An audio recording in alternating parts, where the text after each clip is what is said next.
இந்த விசில் தான் நம்முடைய ஆதி காலத்திலிருந்து நம்முடைய தேசிய கீதமாக ஒலித்துக் கொண்டு இருக்கிறது என்பதையும், விசில் சத்தம் கேட்டாலே நம்ம உறுதியாக அனைத்து தேர்தலிலும் உறுதியாக மாபெரும் வெற்றி அடைவோம் என்பதுதான் நிலை.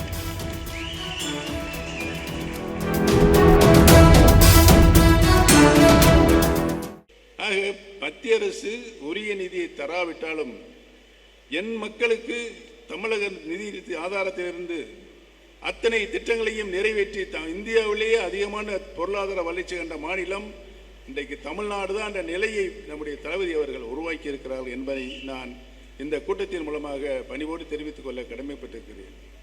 தொடர்ந்து அங்கே விசில் வந்துட்டு இருக்குது. இந்த விசில் தான் நம்முடைய ஆதி காலத்திலிருந்து நம்முடைய தேசிய கீதமாக ஒலித்துக் கொண்டு இருக்கிறது என்பதையும், விசில் சத்தம் கேட்டாலே நம்ம உறுதியாக அனைத்து தேர்தலிலும் உறுதியாக மாபெரும் வெற்றி அடைவோம் என்பதுதான் நிலை.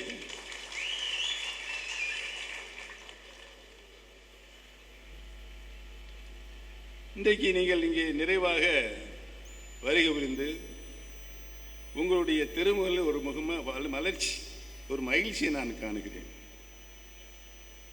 ஏனென்று சொன்னால், தேர்தல் இப்போ அறிவிச்சிருக்காங்க. நான் தேர்தல் அறிவிக்க 2 வருஷத்திற்கு முன்னாலே நீங்கள் தேர்தல் கால பணிகளை தளபதியிட்ட கட்டளையை ஏற்று நிறைவாக செய்து முடித்திருக்கிறீர்கள், கடமை செய்திருக்கிறீர்கள் என்பதை நான் நன்றாகவே அறிவேன்.